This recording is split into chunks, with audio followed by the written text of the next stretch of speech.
Well, good afternoon, everyone. My name is David Jackson. I'm chair of the board of directors for 700 Wing Royal Canadian Air Force Association, and welcome to 700 Wings Speaker Series. This is Canada's Great Fighter Jet Debate. And you might be wondering, well, who is this organization, the Royal Canadian Air Force Association? Well, the Royal Canadian Air Force Association was formed in 1948 as a national advocacy group to support the Royal Canadian Air Force and to unite Air Force veterans after the Second World War.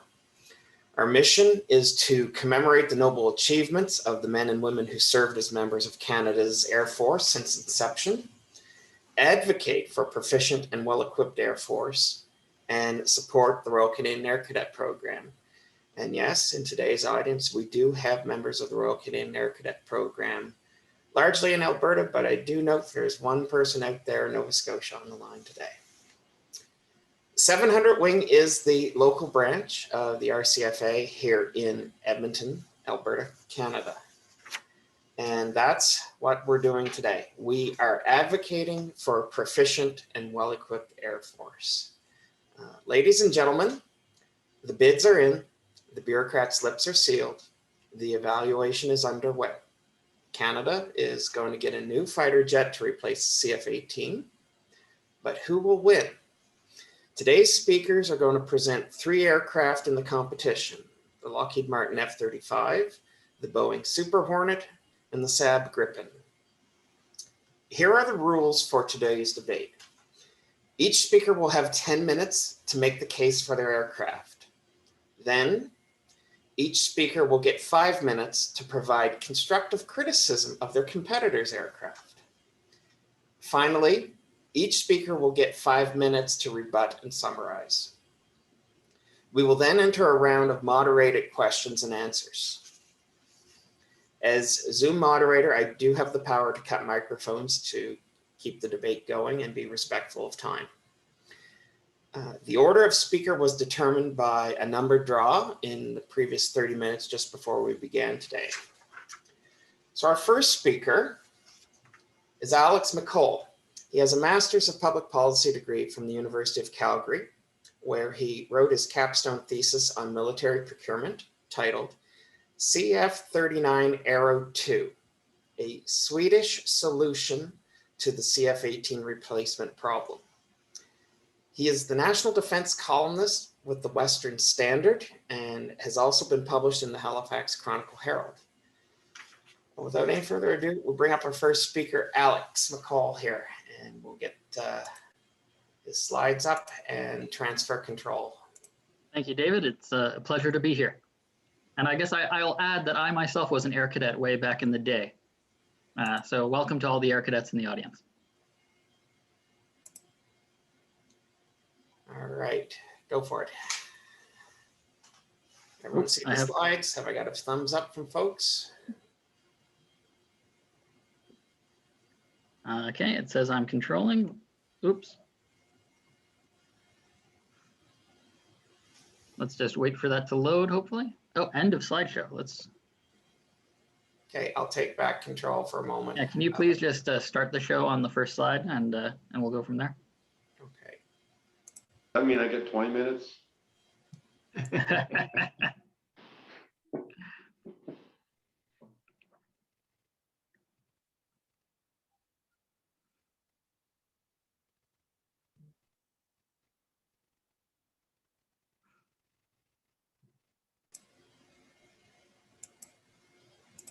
Control Alex. Go for it. Okay. Perfect. And thank you, David, for that excellent introduction. So my name is Alex McCall. I write with the Western Standard, and David already covered the name of my thesis, but I want to clarify, if I can get to the next slide. There it is. That when I say CF-39 Arrow II, I'm of course talking about the Saab Gripen E and simply renaming it Arrow II. And the reason I advocate we should rename it is because the Gripen would be made in Canada by IMP Aerospace in Halifax, similar to how Brazil's new Gripen Es will be made in Brazil by Embraer. Saab has offered us full technology transfer, full industrial offsets, and last but not certainly least, in regards to a name change, The Gripen, like the Avro Arrow, is a delta wing fighter capable of Mach 2. And if you look at them from the front, I think they look an awful lot alike. So I say, let's change the name, let's make fighters in Canada, and let's inspire a next generation of Canadian aviation enthusiasts. So when we talk about the missions that the CF-18 flies, we can normally divide them into the NORAD Arctic policing mission, where you're intercepting Russians. And we can see here Hungarian Gripens intercepting Russians in the far north in Europe. We do the NATO air policing missions in the Baltic and Iceland. Here you can see Czech Republic Gripens serving in Iceland. And we do coalition combat, like the Gulf War, Kosovo, and Libya. And that third photo is of Swedish Gripens in Italy during the Libyan campaign. And Swedish Gripens contributed considerably to that campaign. Fully integrated with NATO, they flew over a third of all recon missions, and Canadian General Charles Bouchard, the commanding officer of the NATO operation, said that the Gripens have a spectacular capability. But I'm not here to talk to you about the legacy Gripen, that is the Gripen CD. I'm here to talk to you about the next generation, the Gripen E, a super Gripen, if you will. The legacy Gripen was like the CF-18 in that it used a General Electric F-404 engine. The Gripen E, the new Gripen, uses the same engine as the Super Hornet, the more powerful F-414 engine. As I mentioned, it's fully NATO compliant out of the box, and it will plug in with all of our NORAD requirements. In addition to supporting all the American armaments we have today, the Gripen brings with it some of the best of Europe. The Meteor missile is one of the most potent air-to-air weapons in NATO's arsenal, reportedly able to take down enemy aircraft from over 100 kilometers away, thanks to its ramjet-powered engine. The Gripen was one of the first aircraft in NATO to be certified to carry the Meteor, and also fully supports bidirectional data links with the Meteor, increasing its lethality. In addition, we have access to the Saab RBS-15 anti-ship missile, as well as a number of low observable air-launched cruise missiles and low collateral damage weapons, like the small diameter bomb and the new European Spear 3. When it comes to range and endurance, the Gripen far exceeds what the CF-18 has to offer. With a ferry range with 3 fuel tanks of 4,000 kilometers, a combat radius of 1,500 kilometers, and a combat air patrol, oops, you're getting ahead of me. Sorry, David. Luckily, I was going to go to the next slide anyway, and I remember off the top of my head that the combat air range is 900 kilometers with time on station. So when we talk about 5th generation capabilities, the Gripen brings those with it in the tactical mission systems. The active electronically scanned array radar, AESA radar of the Gripen, is state-of-the-art. And it's unique in the Gripen in that it's positioned on a repositioner. So that gives the Gripen the ability to swivel its radar to the side and maintain distance while still maintaining a weapons lock. And this plugs in with the bidirectional data links I mentioned with the Meteor. In addition, the Gripen has a forward-looking infrared search and track system directly below the cockpit and on the top of the nose. On top of that primary infrared search and track, there are also 6 separate infrared cameras strategically located around the Gripen, providing full spherical situational awareness. This is similar to the F-35's DAS system. Last but not least is the Gripen's piece de resistance, the gallium nitride AESA-based electronic warfare system. So small radar transmit receive modules are placed all around the aircraft, providing full spherical situational awareness and intelligent automated jamming on demand. The Swedes call this active stealth, and it's a feature that's industry leading in the Gripen. And all of these sensors are fused together and displayed to the pilot through a sensor fusion touchscreen. But there's not just sensor fusion from within the aircraft. The Gripen supports advanced data links so that it can share information between other Gripens, and it can also network with state-of-the-art airborne radar jets, like the Toronto-made Saab Bombardier Global Eye. Oop. I seem to have lost control. David, can you next slide me? Sure thing. So when someone says we need 5th generation fighter capabilities, they're absolutely right. Where I disagree is when they say that the F-35 is the only game in town. So when it comes to advanced low observability, that's stealth, it's true the F-35 has the best passive stealth, But the Super Hornet and the Gripen have both taken steps to dramatically improve the passive stealth relative to previous generation fighters like the CF-18s we have today. Add in the active stealth with the electronic warfare system, and the Gripen has a 5th generation capability. Swedish pilots who couldn't be here today have said repeatedly that the Gripen is one of the most agile aircraft in the sky right now. So it meets that extreme agility requirement.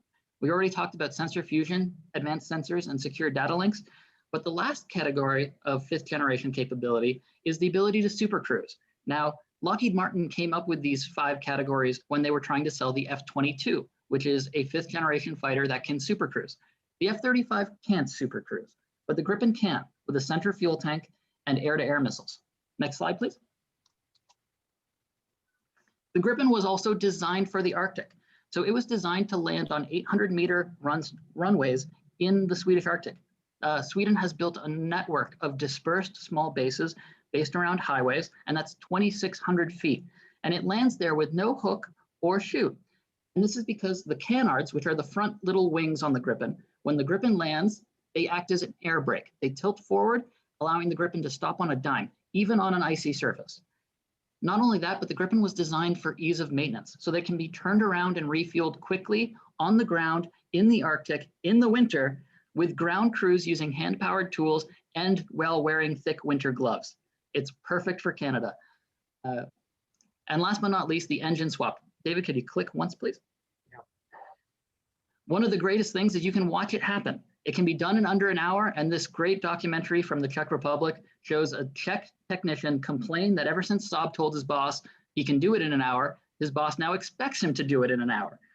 As the documentary crew shows, when he completes the engine swap, they ask him, why did you complain? You got it done in under an hour.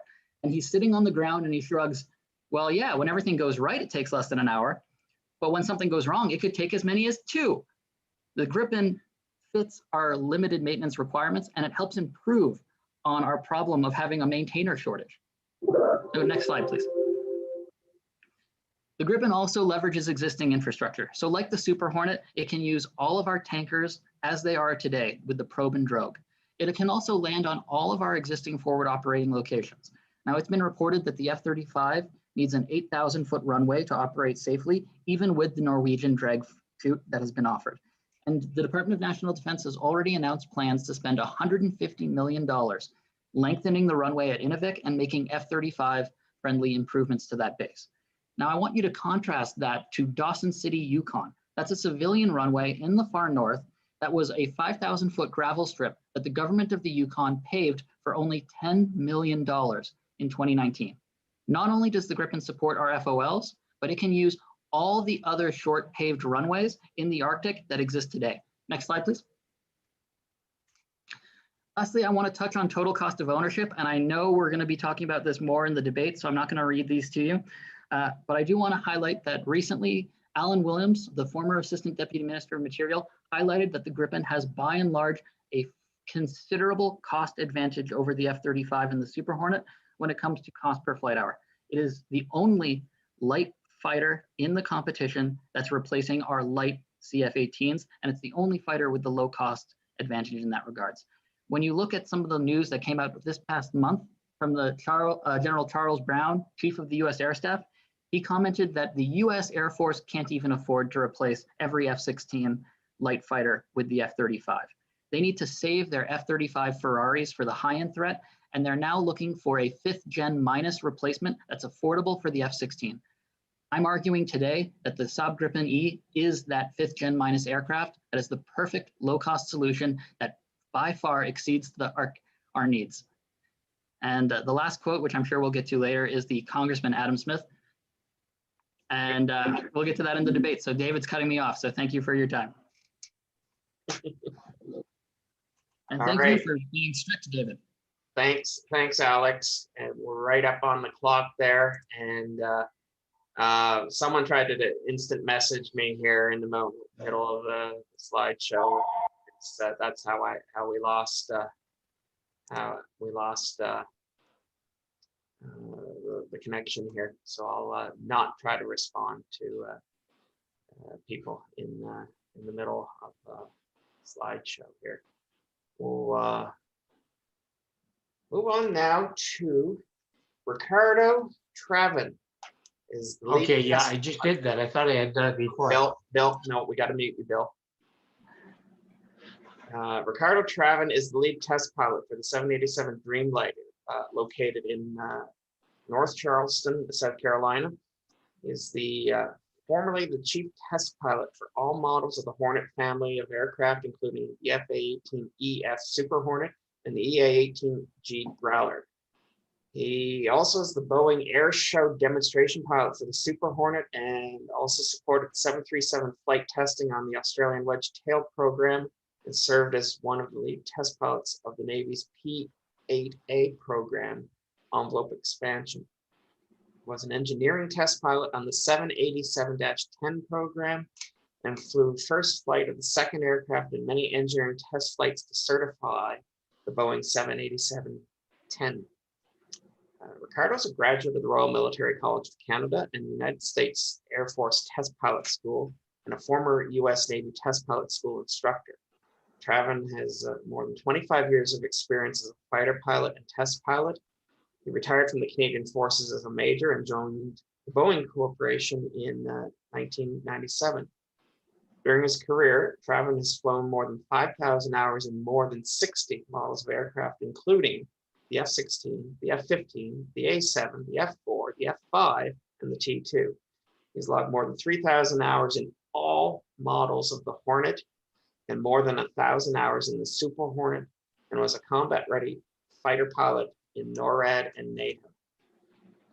With that, I will transfer control of the slide deck over to our friends at Boeing, and we'll get Ricardo up here.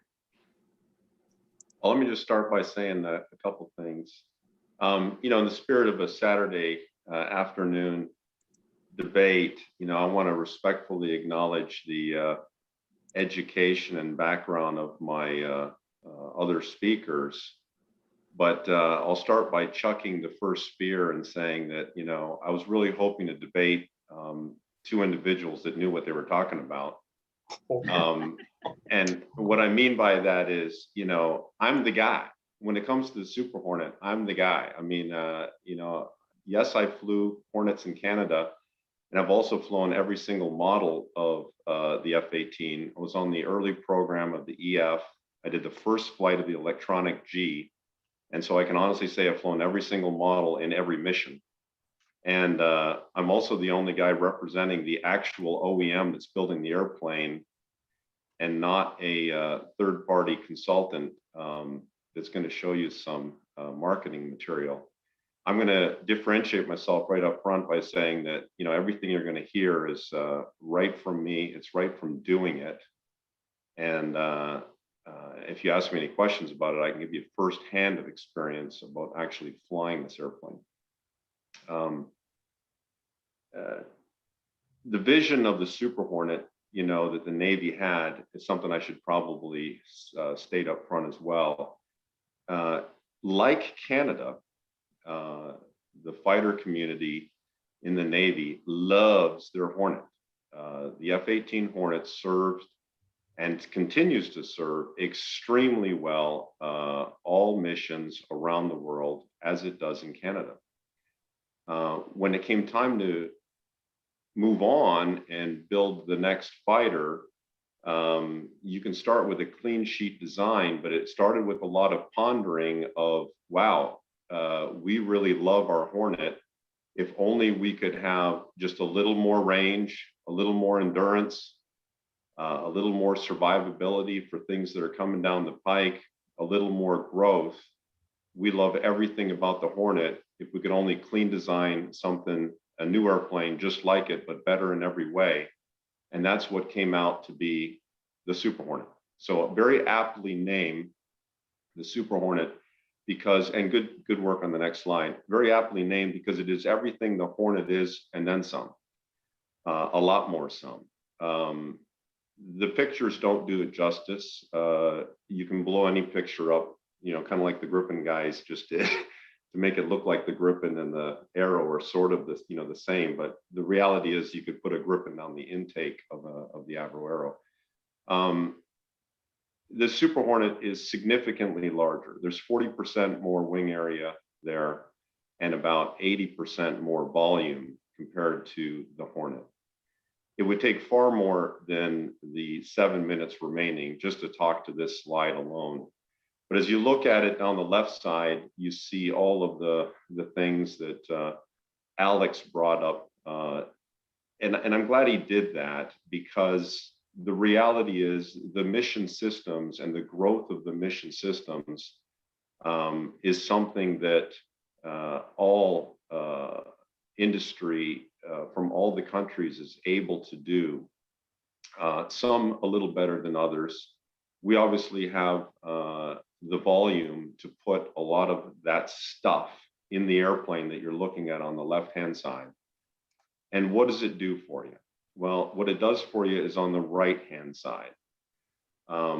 The battle space situational awareness, which Hansi's going to say they can see everything and we're the only ones that can do it, is not true. We have the same ability. The cockpit of the Block 3 Hornet has now evolved into, and I should say the flight display, into a massive iPad that is like 10 by 14 wide. It fit, or 11 by 14. It fits the entire front of the cockpit, and gives the pilot amazing situational awareness. The long-range counter stealth targeting is something that we'll get into maybe a little bit later, but it has to do with the IRST. Stealth by itself, we always knew had a shelf life. It's a nifty thing to have, and we have it as well, but it's also something that can be defeated with systems that are being developed today, from IRST to other than X-band radars that can see stealth airplanes. And I say that because there are a lot of sacrifices one has to make in stealth. And Bernoulli and the thick Coke bottle glasses engineers that think stealth, we're never on the same page. They're on opposite ends of the spectrum. And so stealth costs not just money, and in the F-35, lots of money. It costs in things like maneuverability and aerodynamics that are important to an airplane like this. They're not congruent. And so the Navy took a very pragmatic approach to this airplane, very pragmatic, and basically says, as you look at this airplane, let's pick the ailerons on the wings. They said, look, make the ailerons as stealthy as you can, but do not allow it to sacrifice performance or capability. And so, I mean, we have the technology. It's not like McDonnell Douglas, now Boeing, didn't know how to do this. I can promise you those ailerons, although they look similar to the Hornet, are not. They are quite stealthy in their design and their treatments and their coatings and how they operate. What we didn't do was sacrifice the size of the ailerons or their ability to deflect up and down. When you start going into that level of stealth, the only way to make the airplane smaller is to actually shrink things, make them smaller, make them tiny. And then when you do that, you give up capability, you give up maneuverability, and you give up a lot of things that are important to what is needed in an airplane like this, especially for Canada. Improved survivability and reduction signature is kind of just what I spoke about, and the pragmatic approach that the Navy took. Room for growth. I flew the CD model, which followed the AB in the Legacy Hornets. The CD, in the AB, we used to put our luggage in behind the seat, if you remember, Hansky. In the CD, you can. It's completely full. It's completely packed. Before I started flying the 787 and doing commercial work, I had an admiral, when I was head of all Navy programs as a test pilot, tell me that what they wanted in the next UAV was an airframe and USB ports. He said, that's all I wanted was USB ports. Why? Because the growth capability and in the mission systems area is evolving so rapidly. By the time you build the airframe, they already want to pull some of the boxes out and put in stuff. And all they wanted was USB ports so they could quickly change and grow the airframe. And the Super Hornet was built with that growth in mind. There is spare room, there is spare power, and there is spare cooling for a lot of future systems that we haven't even thought of yet. Next generation forward-looking infrared was part of the IRST capability that I spoke about for anti-stealth type engagements. Next slide. Next slide. Alex showed this, and I'm glad he did, because he had all the runway lengths, which I think are important. He was saying, the Super Hornet can operate off of all of the bases that we fly right now. Although it's a bigger airplane, it lands shorter and slower than the current Hornet because of its size and because of the flight controls. I remember deployments under Hansky's command, in fact, out of Cold Lake, when we'd have to go to Inuvik or other places north. You could not get to Bagotville without stopping for gas. You surely can't get to Goose Bay. And then if you were going to Inuvik in the wintertime, you can see it's about 2 hours away. You prayed that the forecast was accurate, because you don't know really what you're going to get when you get there. And you certainly would have to carry an alternate. The Super Hornet's range can make all of these. And in the cases of inclement weather, God, you would love to have a tanker. And tankers and the big wing strategic tankers are never available when you need it. But the Super Hornet has the ability to do tactical tanking, something that Canada has never even really thought of. Next slide. I'm just going to finish up with this saying that we're efficient, we're affordable, we have a proven airframe, and although I'm a test pilot, I'll quickly say that we're the right partner for all the industrial benefits that Canada would get. We're able to guarantee our work packages to Canadian companies, and it's not based on having to compete for a piece of the pie with all the other partners. Thank you. Thank you, Ricardo.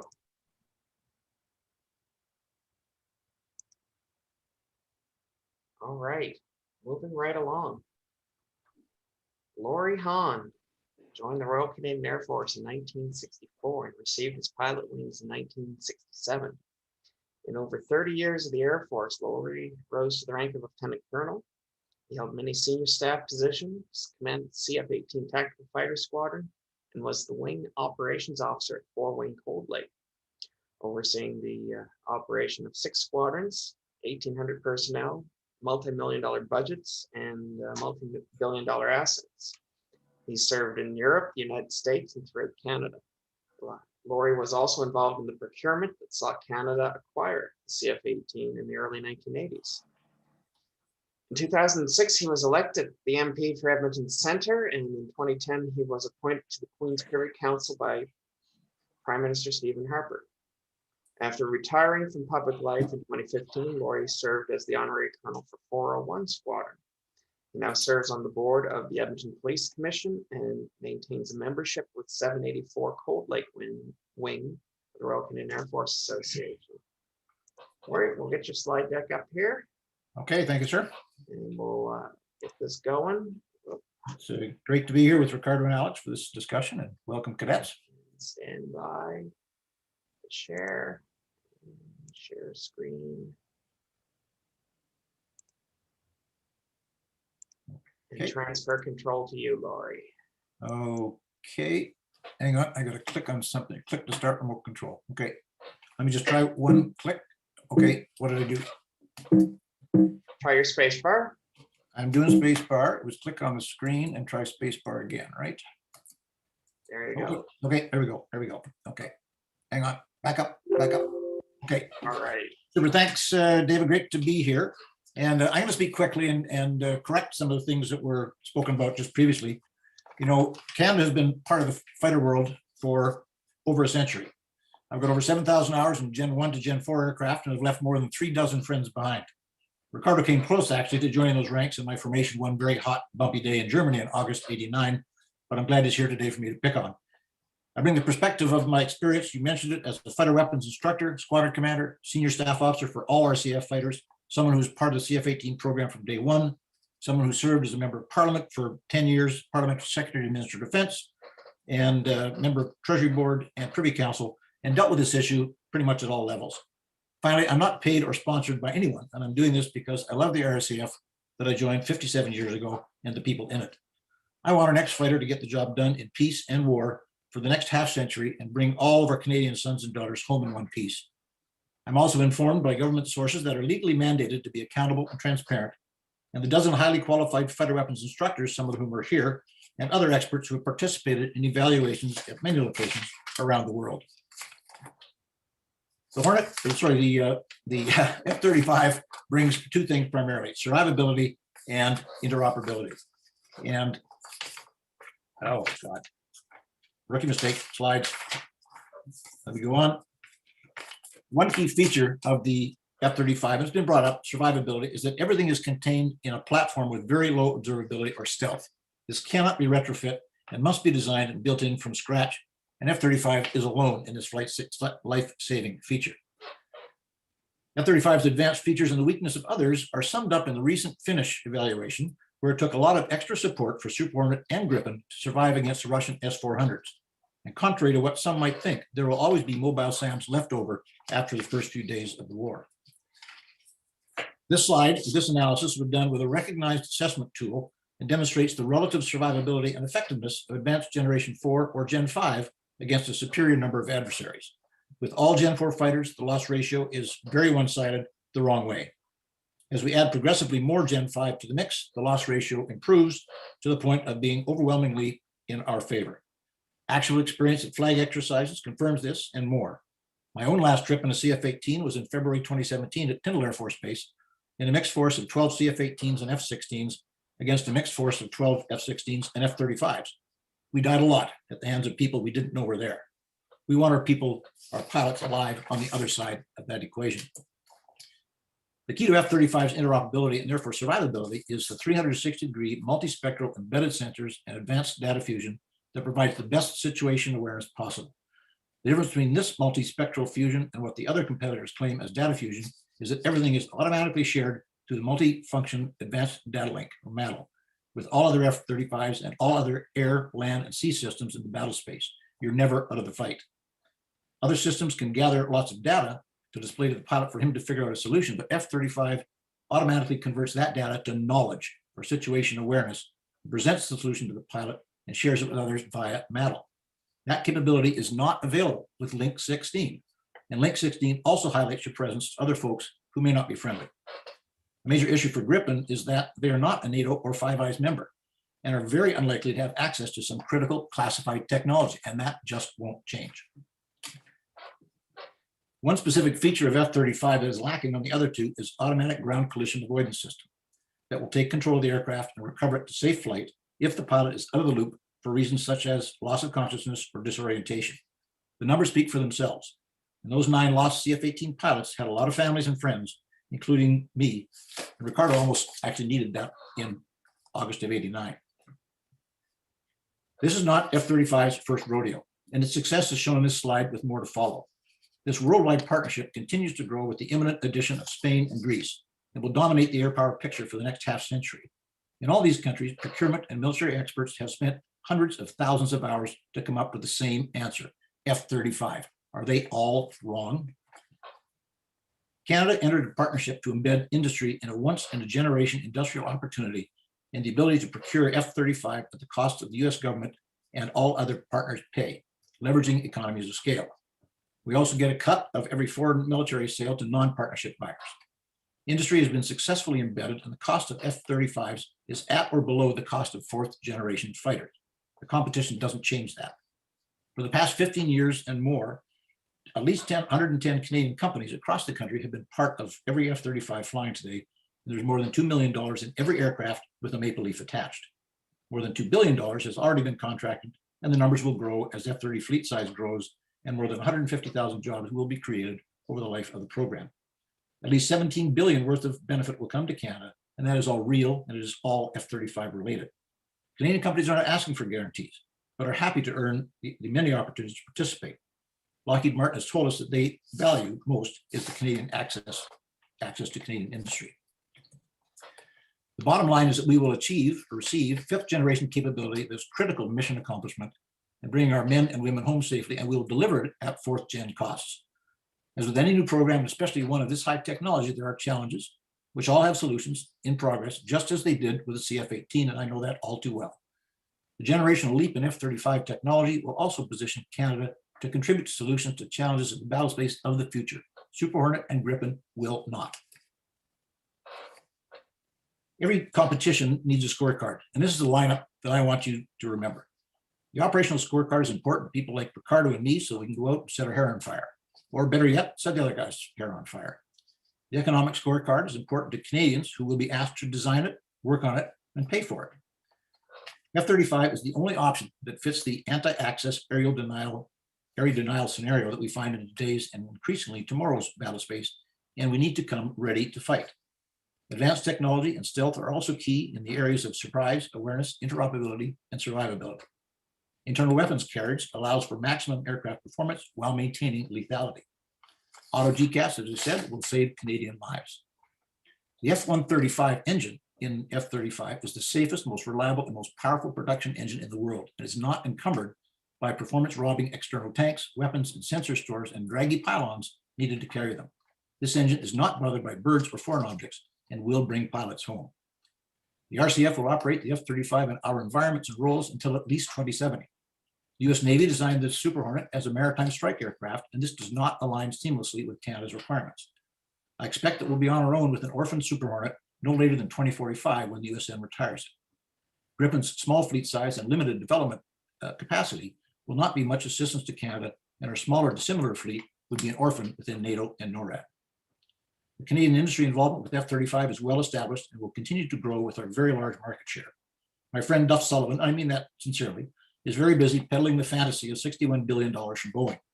What company that is hemorrhaging money through 737 MAX and airline shutdowns with COVID is facing President Biden's Buy America plan and has played a large role in damaging Canada's largest aerospace company can be trusted with a promise of 3 times the contract value in industrial participation? I wonder how much is actually Super Hornet related and dependent on their success in this competition. The very small contract for the RCF for either Super Hornet or Gripen, in the absence of other countries' large contracts, will also limit the size and longevity of other proposals. Acquisition costs are always a point of debate, but what is clear is that Canada's F-35s will cost no more than $77.8 million, and that is for a combat-ready jet. Various estimates are out there for Super Hornet, but they're all north of F-35 when looking at earlier proposals to Canada and contracts with other buyers. Not much is known actually about Gripen costs, and people confuse Gripen C with Gripen E. Gripen E is still in development, and only a few have been built. With only one flying in Brazil, it must be a real fight at the ops test. Operations costs is another area of dispute that's been brought up. What is clear is that F-35 op costs are dropping, and there is no reason that Lockheed won't achieve $25,000 per hour by 2025 when Canada takes first delivery. As Super Hornet ages, its op cost will inevitably increase, just like our Hornet has increased to around $30,000 per hour. The figures being bandied about for Gripen are actually Gripen C and not believable. The number quoted might cover fuel, but not much else. A number for Gripen NG has been quoted in various sources at as much as $27,000 per hour.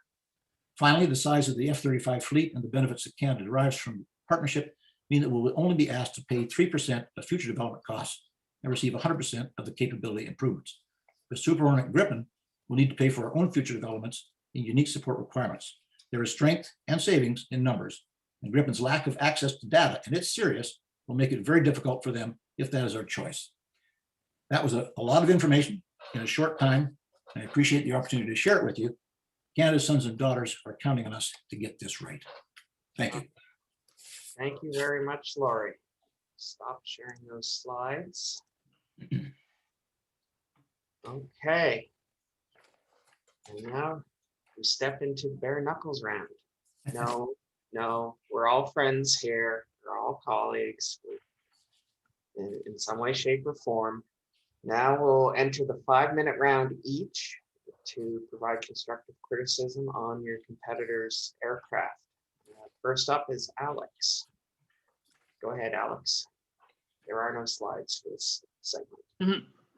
Well, first, I'd like to thank Ricardo for taking a swipe at me for not knowing what I'm talking about, and then spending his entire presentation agreeing with everything I said about how modern 4th plus or 5th minus aircraft like the Gripen and the Super Hornet are flying today with a lot of the systems. Now, Laurie is absolutely right when he's comparing a fifth generation capability to an aircraft like the legacy F-16A MLUs that are getting their clocks cleaned in these F-35 demonstrations of capability, because they're flying with radars from the 1990s. They're flying without infrared search and track. They're flying without spherical situational awareness sensors like the Gripen has. You're shooting fish in a barrel. In many cases, even at the peak in the 1990s, these radars couldn't even see far enough to use modern air-to-air weapons like the AIM-120, and they can't support the range of the Meteor at all. So once again, fifth generation capabilities are needed, but they're not exclusive to the F-35. There are a few things about costs that Laurie pointed out. The other night, I rewatched a debate between Laurie Hahn and Mark Garneau from 10 years ago, where Laurie said that the F-35 would cost $77 million by 2017. It didn't happen. You need to update your slides, Laurie. It still hasn't happened, and it's not happening in Canadian dollars, that's for sure.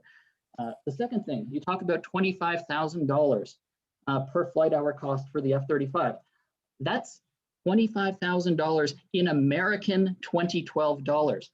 And that's not my word. That's the words of Ken Possenried, the chief financial officer of Lockheed Martin, in an earnings call with Goldman Sachs that happened in 2020. He outlined very clearly that that's 2012 US dollars, which means by 2025, the goal is 31,000 US per hour. Based on current exchange rates, that's $39,000 Canadian. That's unaffordable. And that's why, like I mentioned in my earlier slides, the chief of the United States Air Force and the head of the Armed Services Committee both say they can't afford to replace light fighters with the F-35. There just isn't enough money in the American budget, let alone in the Canadian budget.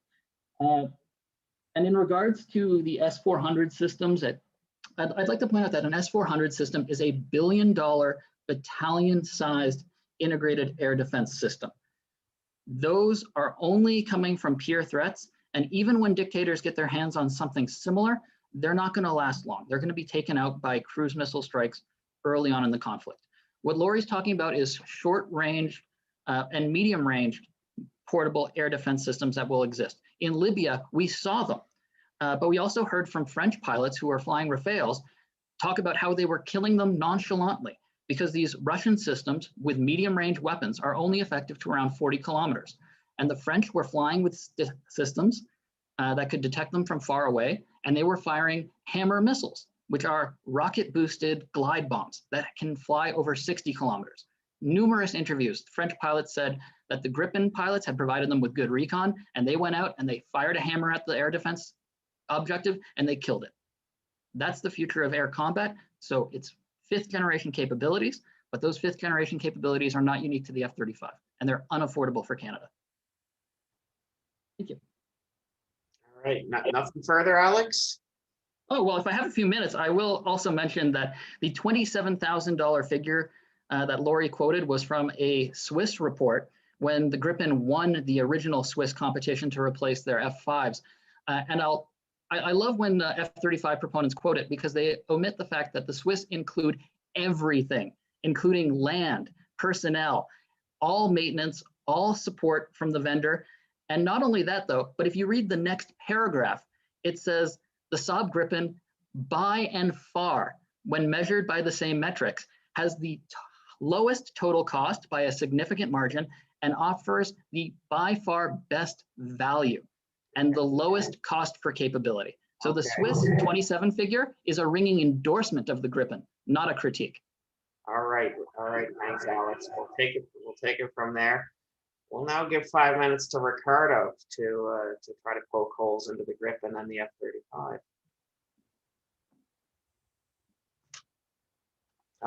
Oh, you're on mute. You're on.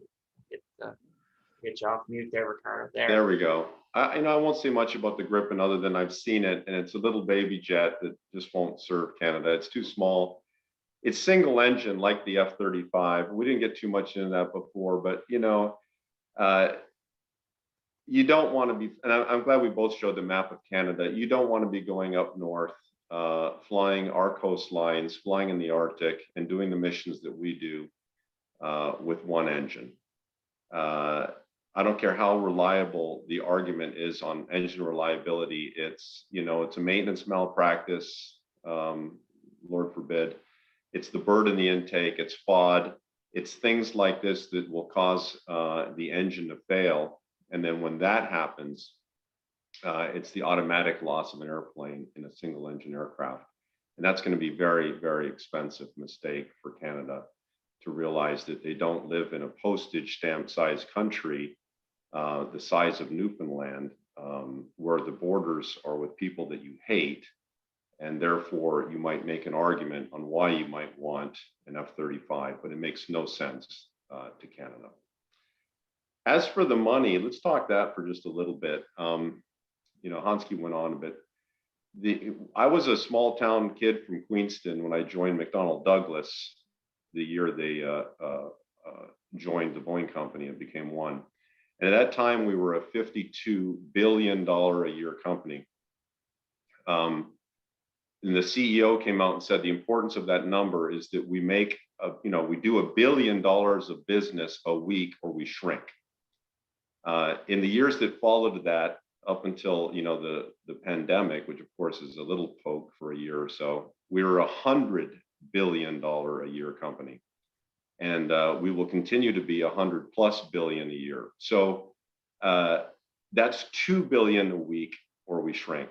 So to the retired fighter pilots that are all listening to this, and what I've told my dad, you know, when one thinks about a $10 billion offset, we'll do 10 billion before walleye season opens this year, okay?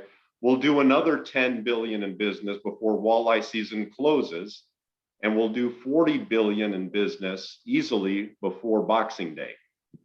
So the notion that Canada can guarantee these offsets is 100% spot on. We've done it with the C-17 program. We did it with the F-18 program. We did it with the helicopter program.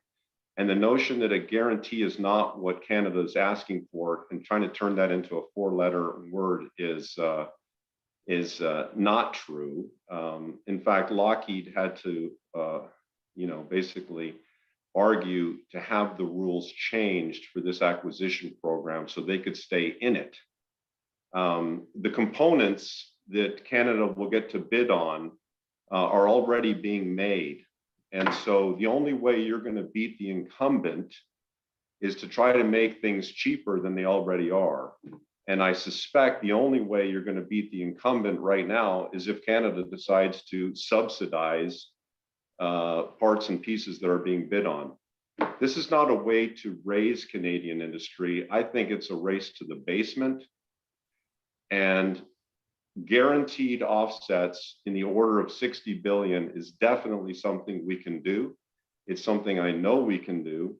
And it's something that Canadian industry will absolutely enjoy and benefit for a long time. The depth of Boeing is not just this fighter jet. It's the commercial airplanes. It's the future commercial airplanes. It's the 4,000 airplane backlog.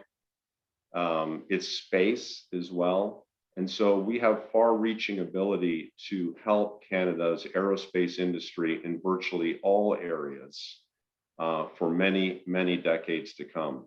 We're not giving people an opportunity to build a token piece. We need help. We have a 4,000 airplane backlog. And if Air Canada came to us right now to order an airplane, it would be 4 years before we could get to it.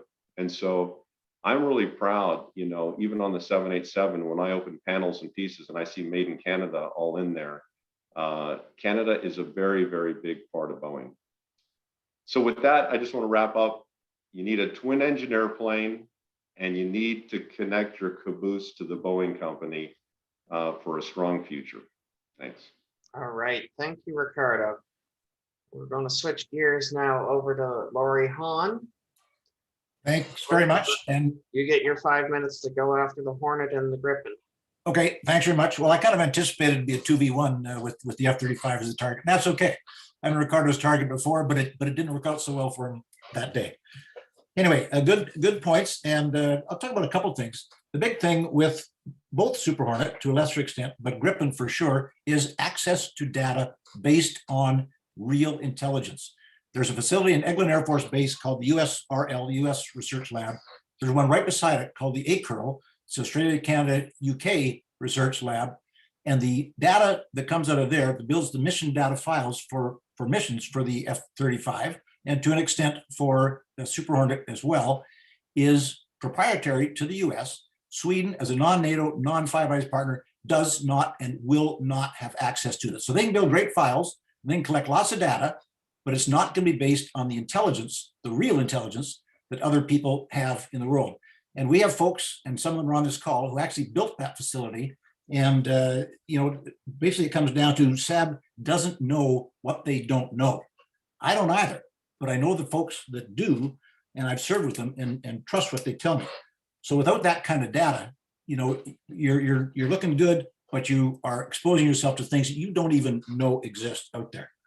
I was a Super Hornet fan until I became parliamentary secretary of the Ministry of Defense and actually got read in to some of that stuff and some of the data on the other airplanes. Ricardo brought up a couple of things that I'd like to talk about. First of all, engines. Ricardo, that 2 versus 1 engine debate has gone stale so long ago. Eielson Air Force Base has been flying F-16s for 30 years without a single engine failure ever. The construction and the upgrades on aircraft engines, particularly fighter engines, in the last 20, 30, 40 years have been substantial. The redundancy on F-135, we're going to talk about it during the question period as well, is substantial. F-35s are now flying out of Eielson Air Force Base. So, the F-16 and the F-18 were contemporaries. The F-16 actually has a better overall flight safety record than F-18. So, it's an old argument that sounds good, that people don't understand engine technology.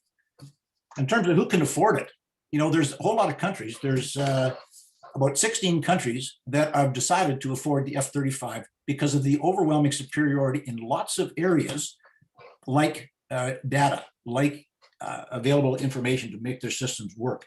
And a lot of these countries have far less GDPs than Canada and the US and some of the others. So a lot of other people are looking at F-35 and saying, we have to afford that because of the growth it gives us. And we're going to talk more about this later as well.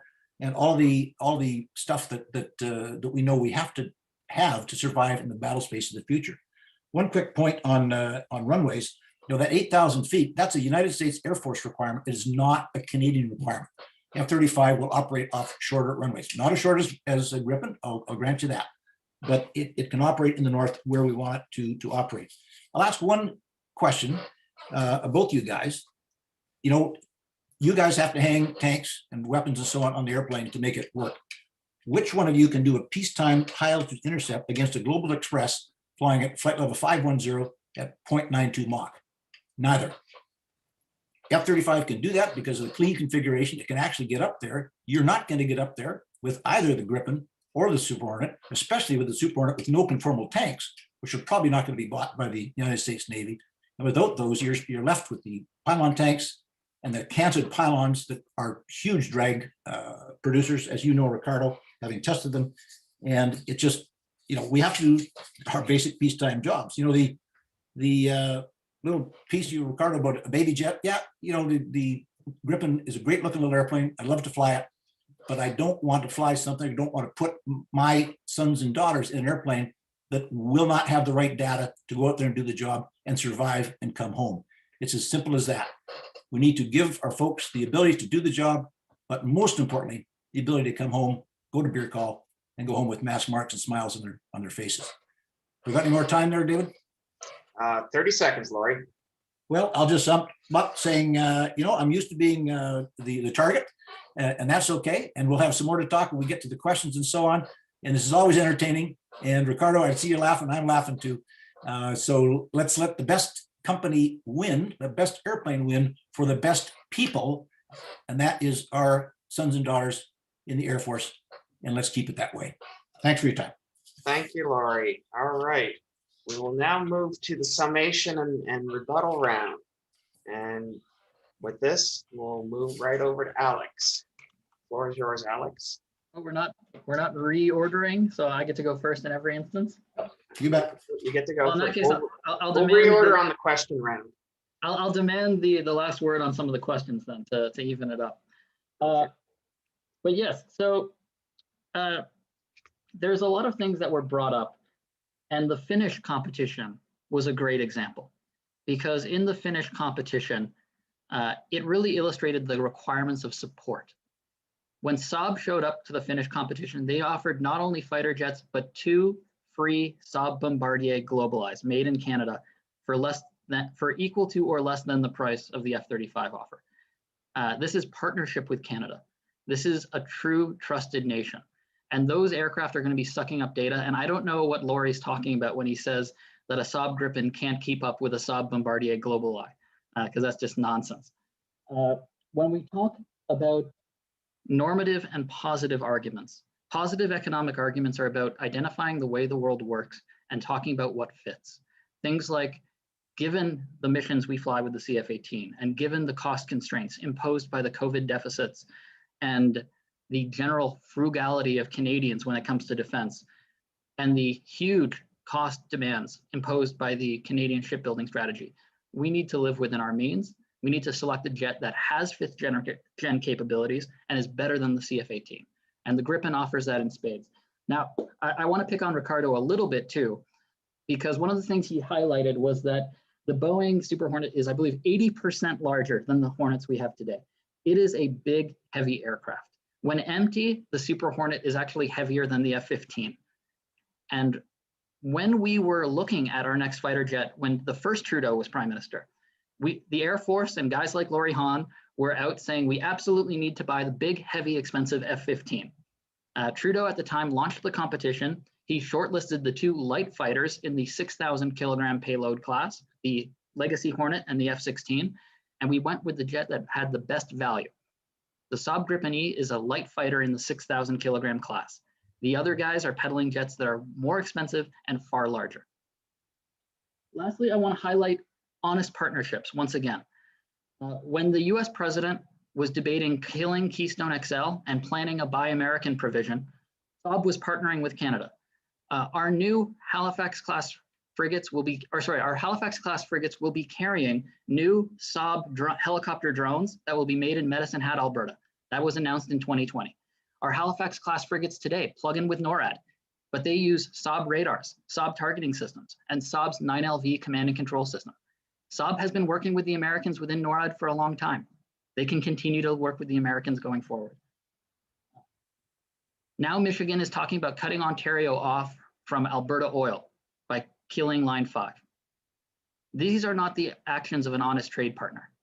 Meanwhile, in Sweden, the Swedish government has said they will be buying Toronto-made Saab Bombardier Globalized in the coming years.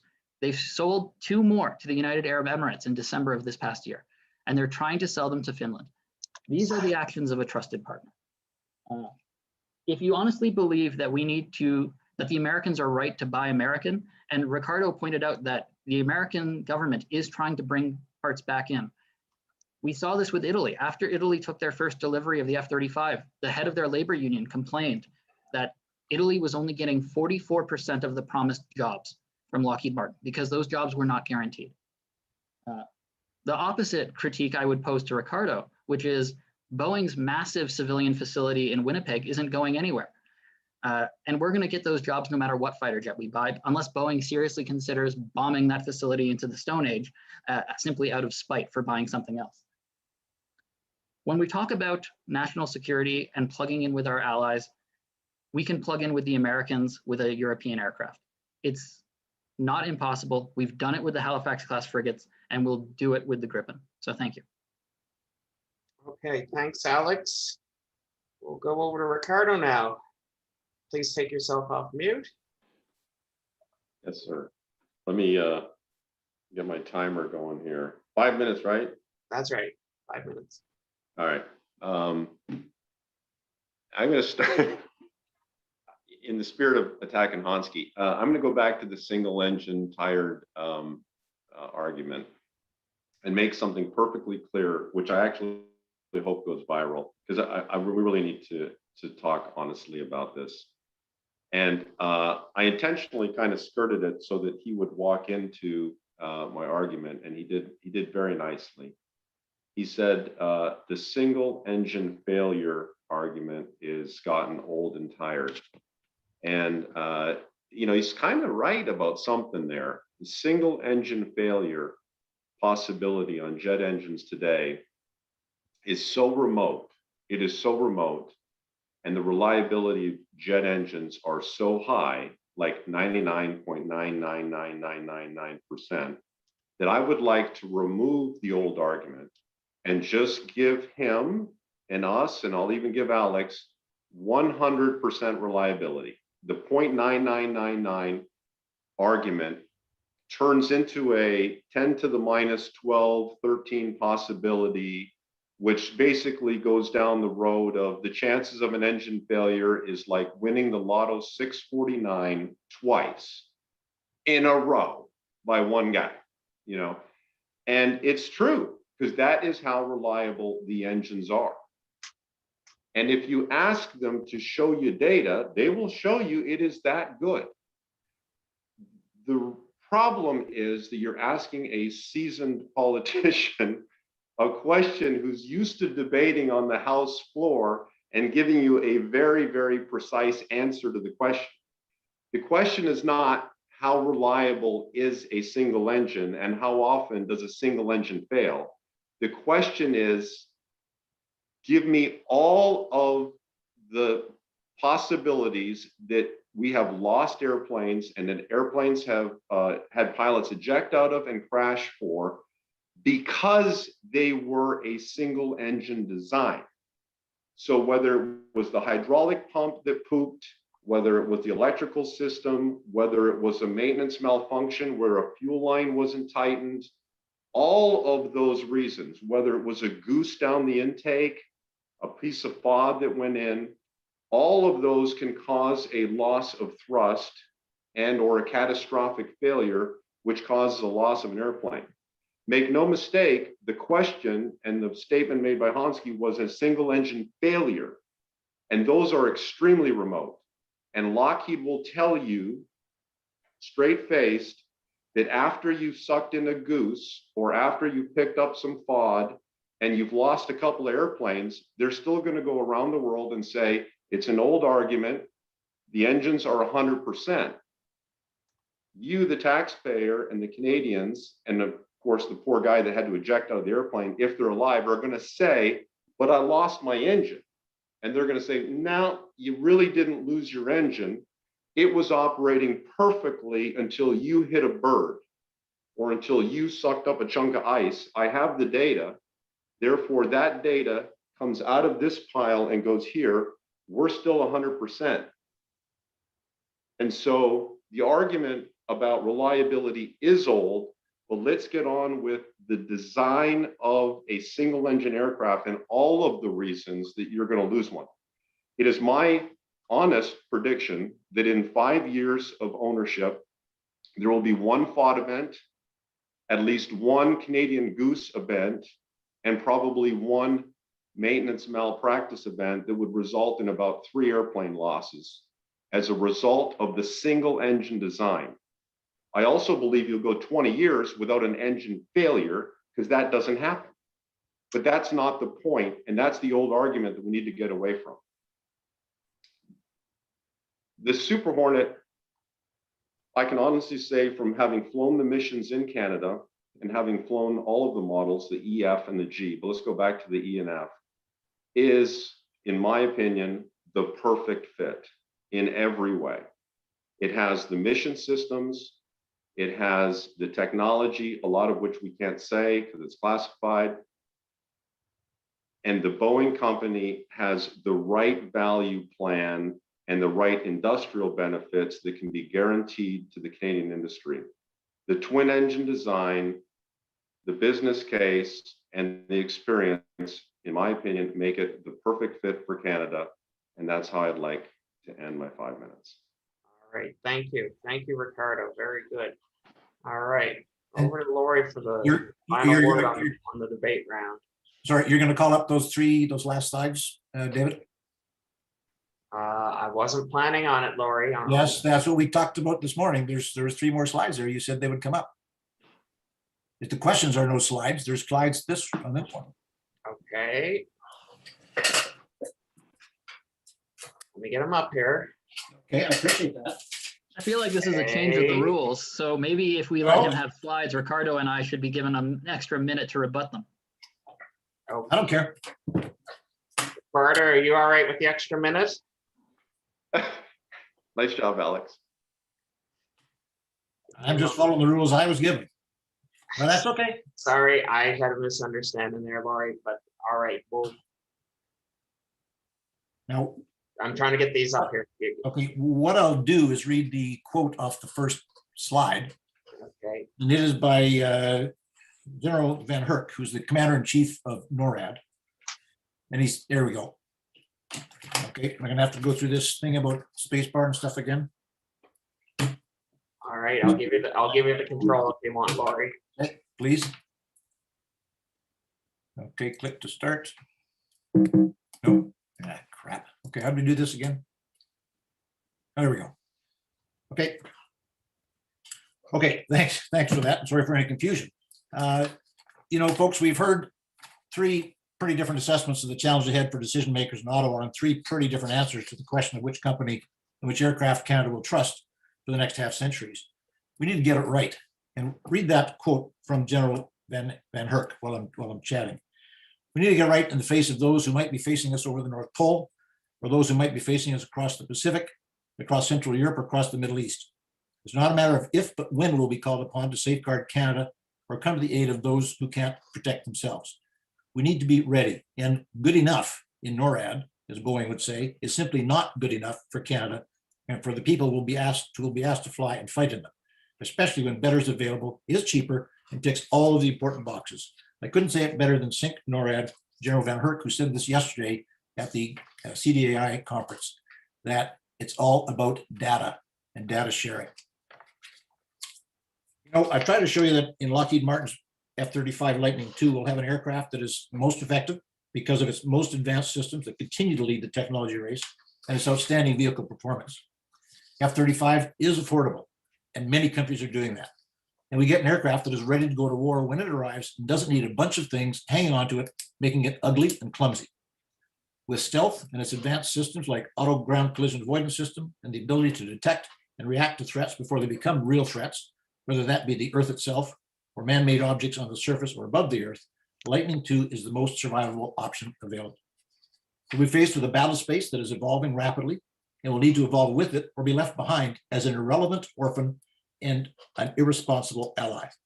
The only thing that will guarantee our interoperability in that future battle space is our connectivity through our most advanced data collection, management, and sharing capability. And this is not shared by our competitors, despite what Alex may say, the intelligence is not available to Sweden, period. Canadian industry can lead the way, as Lockheed Martin has demonstrated, and the Canadian economy can flourish with the already in place contracts and more to come and grow as the worldwide partnership of F-35 countries grows. This isn't an inflated pie in the sky number designed to simply impress the gullible, but actual ongoing work in well over 100 companies to support Canadian security and Canadian families. And these families are all across Canada, from Avcorp in Delta, BC, to Magellan in Winnipeg, to Honeywell in Mississauga, to Gastops in Ottawa, to Haru DevTech in Montreal, and on to IMP in the Maritimes. It's a cross-Canada partnership that will help bind our Canadian family together. With the next 50 years and many unpredictable challenges ahead of us, we need an aircraft that can grow and adapt to these challenges. There's only one option, and that meets the challenge, and that is Lightning II. Folks, many formal evaluations and options analyses have been done by our NATO and other allies, and indeed by Canada itself. The answer has always been the same, F-35. We've had dozens of highly qualified Canadian fighter weapons experts traveling all over the world, looking at alternatives and evaluating technology in a hands-on manner, and the answer is always the same, F-35. Some of those folks are on the call today. I served with many of these experts, and as a fellow fighter weapons instructor, and while I haven't flown the F-35, I've been killed by a few. I'll never fly one unless reincarnation is real, but I would be irresponsible if I didn't try in some way to make sure that those who have followed me in the RCAF fighter forces have the best equipment to do what Canada needs them to do and to come home alive. I showed the 6 attributes that set Lightning apart, but the one attribute that stands alone and is above all the others is bring everyone home. As I said, I'm doing this for the RCAF and its people that I love, including the many we have left behind. I'm doing this for the Milligans, the DeConnicks, the Corvers, the Tuckers, the Ericsons, the Nimis, the McQueens, the Trochets, who Ricardo and I lost together on 416 Squadron, and the 8 young other young Canadians who made the ultimate sacrifice in the Hornet. Ricardo, I don't remember if you were with me in Toronto when I had to break the news about trots to the troops, but I can tell you that's a squadron commander's worst day. We owe it to Canada's security, and we especially owe it to the young men and women who will fly our new fighter and their families. Like in any debate, I'm sure we'll all claim victory, but for me, the victory will actually come when our fighter force is properly equipped to do the job and survive, and their families can welcome them home every night with mass marks and smile on their faces for arduous adventure. And I will just add, Ricardo, the US Navy seems to be happy flying a single engine airplane with the advances that it made. And we're going to talk more about that when we get to the questions and answers, because there's a bunch of stuff that wasn't covered. And I didn't expect you to cover it, but we'll flesh that out a little bit when we get to some of the questions. So folks, it's about people. It's about our sons and daughters. It's about Canadian families. And it's about us sending people off to war and expecting them to win, survive, and come home. So thanks for your time. All right. Because of that sudden change in format there, Alex, you want an extra minute there? I'll happily take an extra minute. I want to highlight one thing again, though. I think no member of parliament over the past 10 years has done more to fight for the interest of the RCAF than Laurie Hahn. And even after saying that, I have to point out that twice during the Harper majority, he voted to cut defense spending because balancing the budget by 2015 was a higher priority. Defense spending in the 2015 budget year fell below 1% of GDP. That is a fact. The government cut $9 billion out of defense spending, and the parliamentary budget officer, Kevin Page, said in 2015, and I quote, "National defense is becoming a source of funds to reduce the deficit. We're going to need a whole new capital plan for national defense. There are no solutions, there are only trade-offs, and we have to consider reasonable and affordable trade-offs." Thank you. Okay, we're going to hand it over to Ricardo. We'll give another minute to Ricardo there because Laurie wanted slides. All right, go ahead. And I misunderstood Laurie in earlier discussion. But this is like Ricardo. This is like a free minute, so I'll take it. You know, I'm glad he had the St. NORAD quote, because I got somebody that outranks him, and that was the acting deputy secretary of defense in December, just a few months ago, said the F-35 is a piece of SHIT.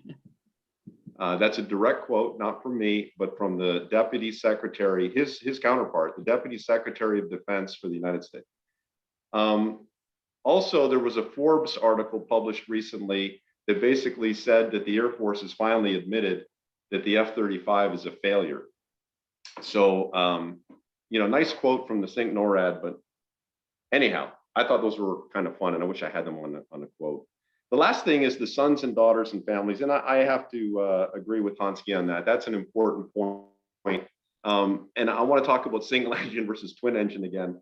You know, I'm now a certified commercial test pilot that can represent the FAA. I've actually flown with the Department of Transport Canada, and I can promise you there is absolutely no discussion in the civilian world, in the airline world, Department of Transport Canada, FAA, YASA, JCAB from Japan. There is not one that will allow any manufacturer, Airbus, Boeing, or otherwise, to build a commercial airplane to fly your sons and daughters or family single engine. We do it because we could make it cheap and affordable, but you will never, ever be allowed to fly paying customers in a single engine airplane. And therefore, the notion that you would send a single engine airplane into areas we're actually getting shot at, you know, commercial airplanes are taking fun people on fun vacation. But to get shot at in a single engine airplane is irreprehensible in my opinion. Thank you, Ricardo. All right, we're going to move to the question and answer round now. And I see some people have written in some questions here in the chat. Don't know if we're going to be able to get to all of them, but we'll certainly write them up, copy them, write them up, and send them to our participants today to try to get some answers for you if we don't get you today. We're going to go start here on the questions. So we started organizing this debate before Forbes magazine ran a headline The US Air Force has just admitted the F-35 stealth fighter has failed. The Air Force's top officer wants an affordable, lightweight fighter to replace F-16s and complement a small fleet of sophisticated stealth fighters. Should Lockheed Martin be concerned with the findings in the Forbes story given the competition underway in Canada? We'll start with Laurie on that one. Okay, thanks for that. And, these kind of headlines are nothing new in a huge program like F-35. What General Brown actually said when asked if it was a failure was nowhere near. It's the cornerstone of what we're pursuing. So yes, Ricardo, I'd love to quote him, and I appreciate the opportunity. Here's some other actual quotes. Fifth generation fighters, I would tell you, are the backbone of any of our planning for a crisis forward in the theater. Admiral Philip Davidson. The F-35 remains a premier air system of choice. It routinely demonstrates high-end capabilities in the hands of our joint and international warfighters. Rear Admiral John Kelly. Abandoning F-35 would be a huge mistake that would set back US and allied air power, and only Russia and China would benefit. Here's one that's a little closer to home. Not getting a Gen 5 fighter for Canada is like not giving sticks or skates to your hockey team. Block 3 Super Hornet and Gripen E are the best flip phones in their time from Nokia. They're upgraded with new systems, but they can never match F-35, which is an iPhone 12. The airplane is too slow, too clumsy, too expensive, and too complex to be maintained by ordinary technicians. F-35, right? Nope. That was December 1983 in the Montreal Gazette talking about the CF-18, and that one turned out okay. All right, Laurie, I'm going to have to stop you there. We've got a lot of questions. And actually the next question here follows up on what you just mentioned. The same Forbes story described the F-35 as maintenance intensive, buggy, and unreliable. Now, both Laurie and Ricardo, you were around when Canada was onboarding the CF-18s 40 years ago. Do you remember the CF-18s coming in as being maintenance intensive, buggy, and unreliable initially? And aren't all new aircraft systems maintenance intensive, buggy, unreliable at first, Ricardo? No, sir. In fact, I remember just the opposite. It was very, very reliable, and it wasn't buggy. Now, having said that, development programs, like when the Super Hornet came out, we set out a 4-year program, which we accomplished on time and got a Collier Award for. Did we work out some bugs? Yeah, we did. But by the time we fielded it, it wasn't buggy or labor intensive. It's been what, a decade and a half they're working on the F-35.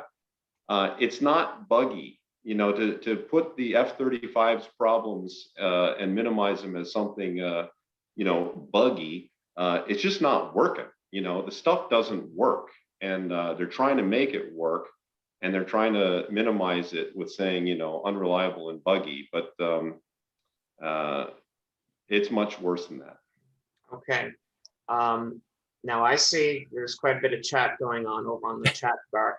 I want to direct everyone over to www.700wing.com and click on our Facebook window in the lower right-hand corner, where this chat will get deleted eventually here and disappear. But if you want to keep the chat going after today's debate, 700wing.com and over into the Facebook window to our Facebook site. We've already got the chat question up there, so we can keep the chat going.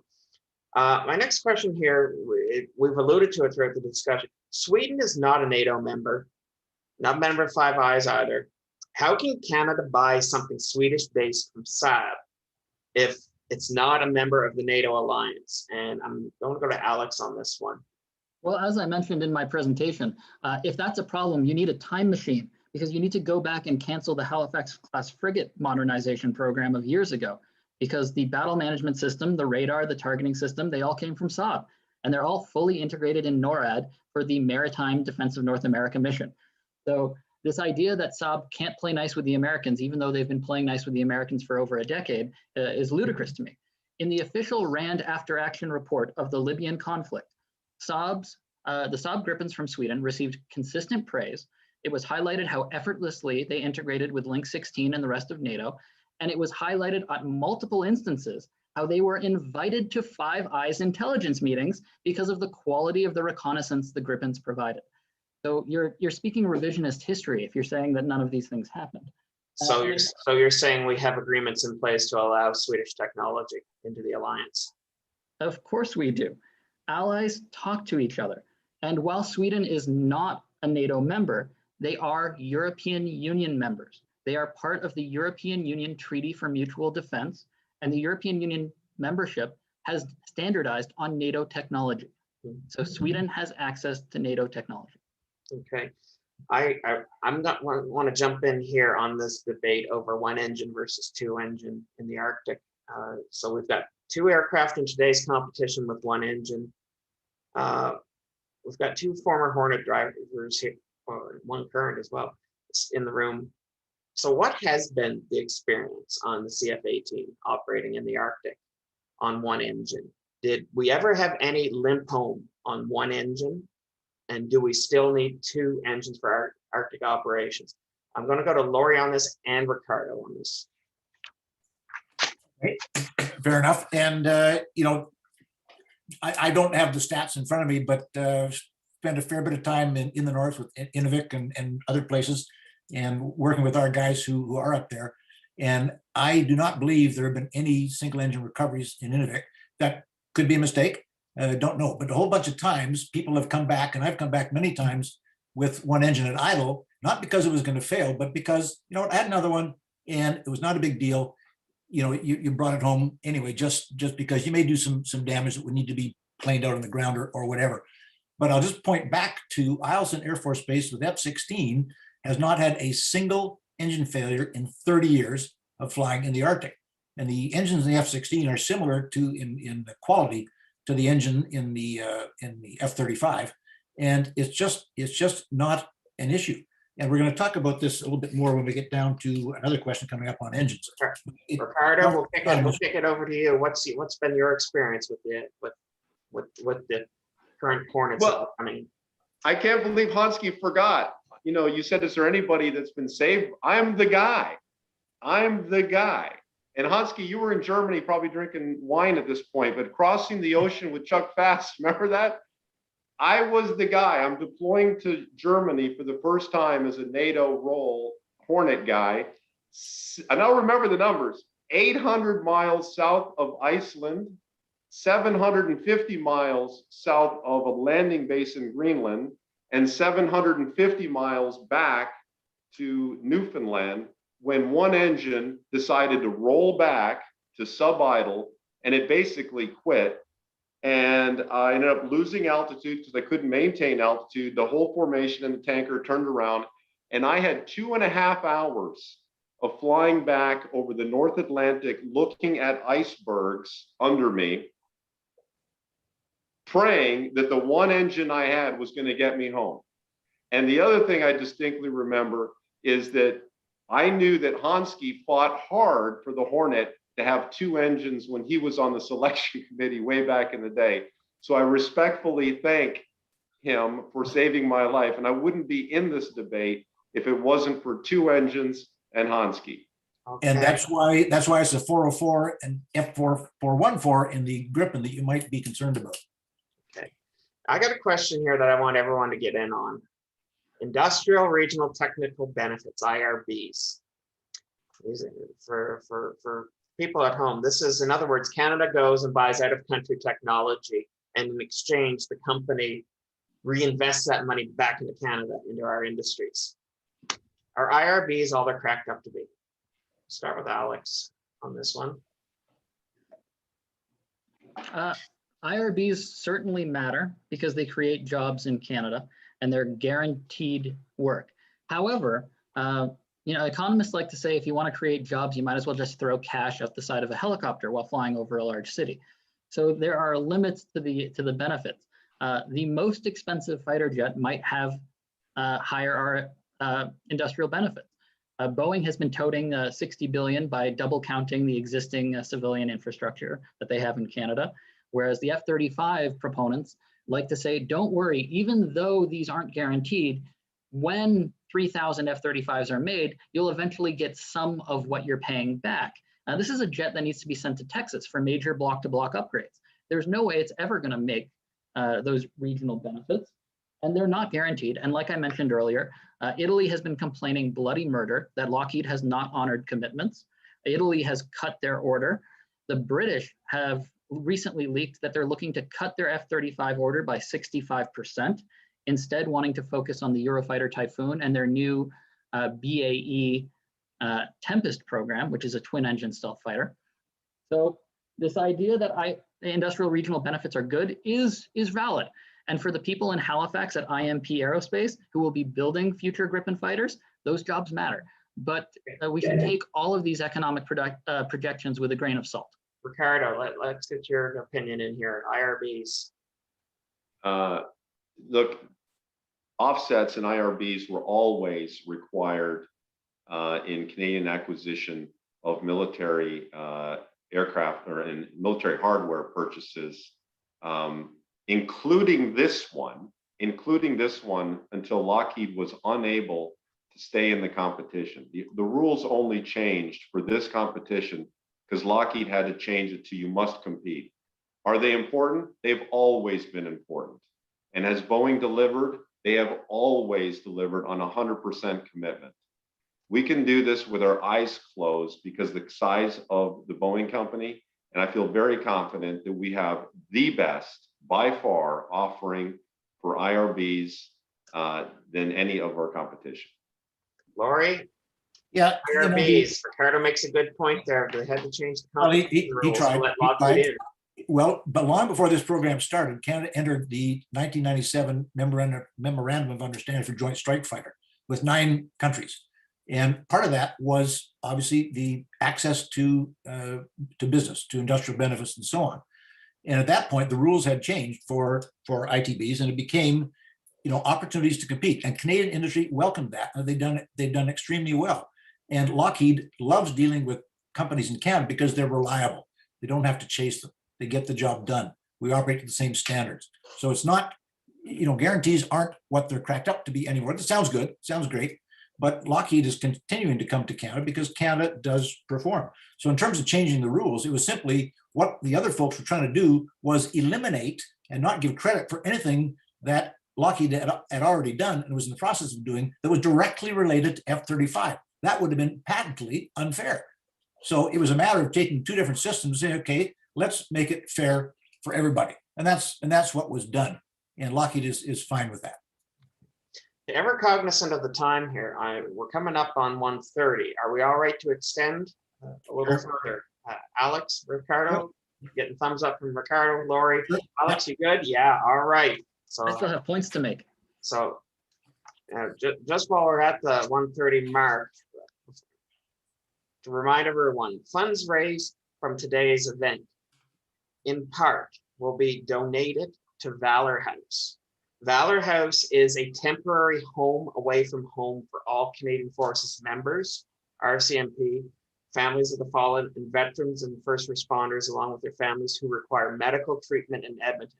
If anyone's ever been to the Glenrose Hospital for rehabilitation or the Royal Alexandra Hospital, we have incredible healthcare complexes off of Kingsway Avenue here in Edmonton, and Valor House is just down the road in close proximity.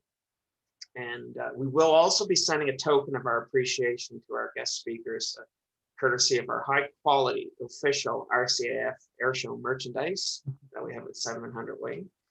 And but we'll get back to the questions here. Just one quick thing on the Glenrose. I sit on the board of the Glenrose, and you're absolutely right. It is an amazing facility, and so is Valor House. So thanks for doing that. Thanks, Laurie. Now, depending on who wins this competition, where's your aircraft going to be built and serviced? In which Canadian metropolitan area and Canadian local companies stand to benefit the most from your aircraft? We'll go down the line on all 3 here. Alex, you said you were talking IMP Aerospace in Halifax. Yes, so Saab's offer includes full technology transfer and assembly in Canada. It's very similar to the offer they used to win in Brazil. Brazilian Gripens the majority of them are being made in Brazil by Embraer. In Canada, the Canadian partners include General Electric, CAE, Peraton, and primarily assembly by IMP Aerospace in Halifax. In addition, Saab has offered technology transfer and engineering centers of excellence that will be built in Montreal. They've offered 2 of them. They've also agreed to partner with Canada for NORAD advanced radar research and space-based radar research, which will be conducted in Vancouver. So there are jobs for Canadian companies coast to coast, And one final thing I'd like to add is part of that full technology transfer is Saab's commitment to CNC and a future where 3D printing is available for all parts. So that means instead of having to go to whichever supplier Lockheed Martin has decided you have to buy spare parts from, Saab will give us the full technology transfer. So any Canadian company that can CNC state-of-the-art aircraft grade components will be able to bid for spare parts for the Gripen for 40 years. It's a tremendous offer for Canadian aviation industry. Okay, Ricardo. Yeah, you're asking a test pilot here. Yeah, I guess I'm not totally ready to answer that question other than they'll be serviced in Canada. IMP Aero, Halifax, they'll be built in St. Louis by us, most likely. They'll be serviced by, any industry in Canada that I guess we partner with, and I'm sure Jim Barnes and others would be able to answer that better than I.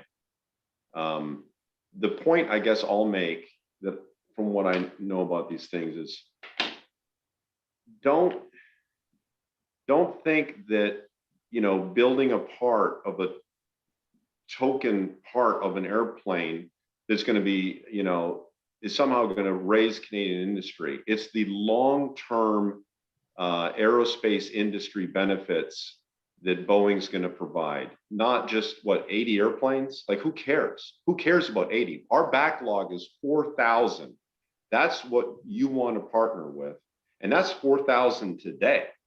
And that is all aviation industry. So whether it's, a part like this that goes on a fighter jet or a part like this that goes on a commercial jet, it's still the same technology that we're going to rely on, that we will pay for, and that we will ask Canadian industry to help us with. Except ours goes on for decades and decades, long after these 80 airplanes are built. Laurie? Yeah, I'll take exception to that. Now, we listed a number of companies. There's 110 companies that are part of the program with Lockheed Martin, and I listed a few of them in Avcorp and Magellan, Honeywell, Gastop, Shrew, DevTech, and IMP, and there's a whole bunch more. The problem with the size of the available future with Gripen is that we're talking 88 airplanes being built in Canada, and some other number being built, small number being built somewhere else. With the F-35, we're talking about thousands of airplanes. I'll give Ricardo the thousands of commercial airplanes he's talking about. That's fine. I don't care. We're not buying those. We're not flying those. We're not sending our people off to war in those. One of the challenges with Super Hornet is U.S. Navy is going to be out of the Super Hornet business in 2045. We're going to be going on till at least 2070 with whatever we buy, and we're going to be out of the loop with Super Hornet after the Navy is out, because they don't care about Canada's missions, and they won't care about what we are faced with. So it's it's short term in the case of Super Hornet, and it's small in the case of Gripen, and it's neither in the case of F-35. Now, two of these aircraft are going to lose this competition. And when it comes to defense procurement, are there any consolation prizes? I know Boeing and Saab have worked together to develop the T-7A Red Hawk as a lead-in jet trainer for USAF, and Lockheed Martin and Korean aerospace industries have developed the T-50 Golden Eagle advanced jet trainer like combat aircraft. So by losing the future fighter capability program, could these companies have an advantage on winning the lead-in jet trainer for the future aircrew training program? In fact, that's being run right now in Canada to potentially replace the Hawk. We'll start with Laurie on this one. Okay, thanks. With regard to who has the edge in any future competition, they should be governed, like any of them should be, by a very tight statement of requirements, a rational request for proposal. They should be judged on their merits, and there's no consolation prize for this for the next generation fighter program. I mean, our national security is too important for that, and the things that support national security, like follow-on trainers, is too important for that. I know that Lockheed Martin will continue to be an important part of our overall defense program, with such things as their significant participation in the Surface Combatant Ship Program, which may be the only defense procurement program that's suffered more delays than the next generation fighter program. Perhaps the Boeing Saab T-7 Hawk would be a good future aircraft training program choice to provide fighter lead-in training for the F-35. Okay, Alex, you want to take a piece of stab at this? Sure. I'm sure Ricardo is going to agree with me when I say the Saab Boeing T-7 is the obvious choice to replace the Snowbirds and to be our next training jet. But this is one of those things where I'd like to highlight all the prototypes of the Saab Boeing T-7. Their fuselages were made in the Gripen factory in Sweden. It's a common when you want to win an American competition, you downplay the fact that your trainer is basically a Saab Gripen D fuselage with mini Super Hornet wings bolted to it. But Saab used their excellent expertise in computer-aided design and their expertise in manufacturing to build these fuselages. And now Saab has a new factory in the southern United States building what are essentially Gripen D fuselages for Boeing to assemble into the T-7. So it's a fantastic aircraft, and it's one of the few Boeing or any American aircraft products that's currently on budget and on schedule, and that's in no small part to Saab's involvement. And I will add that it's important to remember with local jobs, building things matter. And I want to highlight that our new helicopter drones for the Navy are Saab helicopter drones, and they're being made right here in Alberta in Medicine Hat. So tremendous opportunity for domestic jobs with Saab. All right, over to Ricardo there on the T-7A. Red Hawk. Yeah, you know, I kind of threw the opening spear at Alex and said that the Gripen was a little baby jet. So clearly, when we had the task of designing the T-7, a little trainer, of course, we partnered with Saab because we knew they know how to make little airplanes. You know, it's true that, you know, the T-7s is a great trainer. And, you know, I guess I'm answering your question because you asked about a trainer, but we're not looking for a consolation prize. There is no consolation prize here at all. You know, we have the right airplane, the right fit at the right time, in the right design configuration for Canada's needs. And if Canada makes the wrong choice, you know, they're the ones that are going to have to deal with the consolation of that. Now, Alex alluded to using the T-7A as a replacement for Canada's Snowbirds, and well, we know USAF recently used Super Hornet to replace the aircraft for the Blue Angels out of Pensacola. Yeah. So what do you think? T-7A Red Hawk replace the Snowbirds? That'd be nice, wouldn't it? Alex, Laurie, what do you think? T-7A Red Hawk replace the Snowbirds? You know, I agree. It's a nice little airplane. The Snowbirds need replacing. I'm pretty familiar with that file. You know, the Tudor is beyond, you know, long in the tooth. The challenge for Canada is, you know, paying for that and having, more importantly, having the guys and gals qualified to fly it with the kind of flying they would have to do in a formation aerobatic team. That's really the long pole in the tent, even more than the airplanes, is the people who would be qualified and able to upgrade to that, to do a Snowbird kind of show. But yeah, the airplane would be great. Okay, we're move on to another aircraft procurement that Canadian forces need to do here, and it's a bit of a two-parter. Canada needs to replace our 5 CC-150 Polaris aircraft. They're used in probe and drogue configuration to do air-to-air refueling of CF-18s currently. But they're also used for troop and VIP transport. The F-35 doesn't use probe and drogue. It needs a boom for air-to-air refueling. Should this factor penalize the selection of the F-35 as not compatible with Canada's current air-to-air refueling systems? We'll start with Ricardo on this one, go to Alex, and then back. I'll start with me? Yeah, we'll go to Ricardo first and then back over to Alex. Yeah, I'm not a fan at all of booms. You're right. You know, probe and drogue is definitely the method of choice. The thing I didn't get too much into is, remember, the Super Hornet can be a tactical tanker. That's really not written into this competition because Canadian fighter pilots in Canadian history has no experience in that area at all. Having done the test program, I can tell you, and flown the missions in Canada, there were times that even under Hansky's command, where, you know, 4 of us went up north, you know, towards Inuvik or places like that. The other 8 airplanes are in the hangar, and there's no tanker. There's no big wing tanker around, and you would love to have a sip of gas. How nice would it be to have within your own squadron, your own pilots, and they could reconfigure a Super Hornet into a 5 wet tanker, and now you have a tactical tanker that can go and carry out the missions, the NORAD missions that come up maybe spontaneously when you most need some gas, and you most need to be able to respond immediately when there's no big wing tanker around. That's done with probe and drogue, and it's done with a Super Hornet that can also act as a tactical tanker for so many missions that we haven't even thought of until you've actually seen it, flown it, and understand it. Alex, should the F-35 be penalized for not being compatible with Canada's current air-to-air refuelers, even though we know we got to replace them anyway? Well, first of all, yes, because we're not going to replace them right away. Like all Canadian procurements, it inevitably will be delayed and kicked down the can, especially with a $380 billion federal deficit.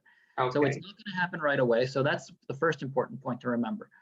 Second thing, the F-35 should receive criticism because of how much tanker fuel it needs, even when it has available tankers.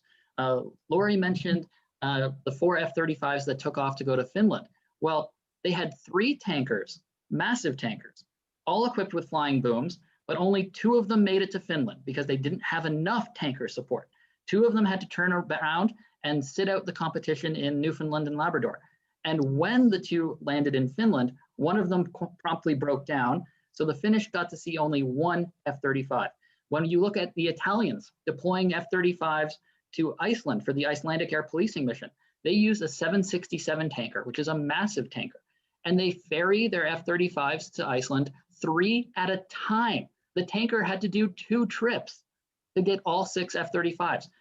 We just don't have the money for the kind of massive tanker infrastructure the F-35 demands.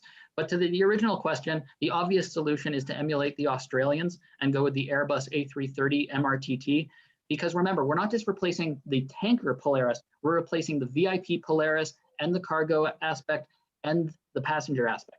And the Airbus A330 Neo is the only aircraft that currently is available that supports a tanker configuration, a cargo configuration, a VIP configuration, and a passenger configuration. Well, I think Ricardo's going to disagree. We'll get to Ricardo in a moment on that. Lori, tankers. Yeah, thanks. Should 35 be penalized for meeting a boom as opposed to probe and drogue that Canada operates? Obviously, it's something we will have to deal with. But you know what? Tankers have been shared around the world forever.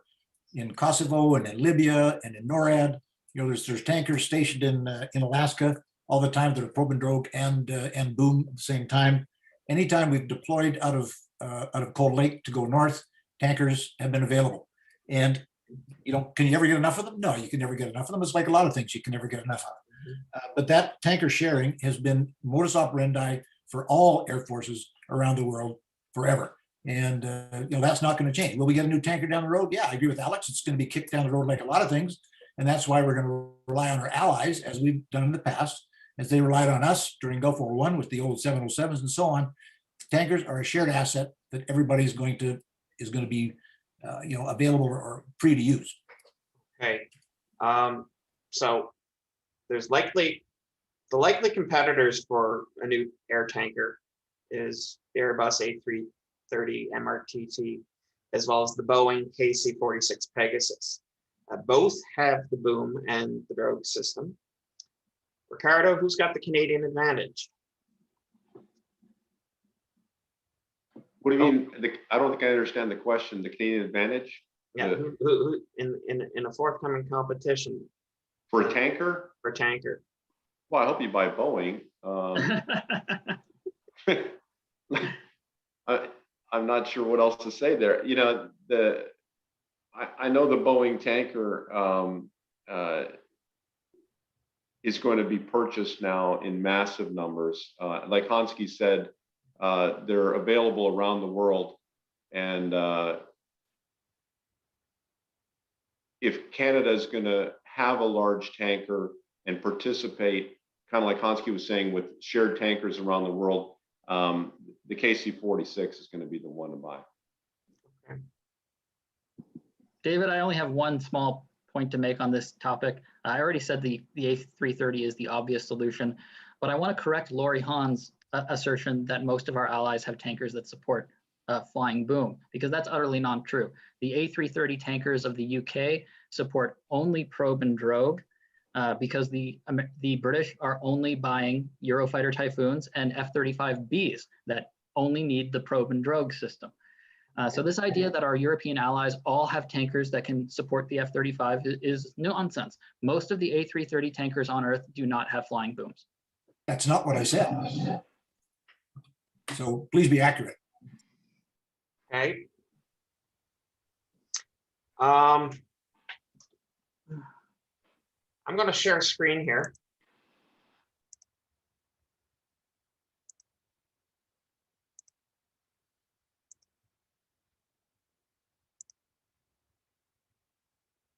There, and then everyone see that?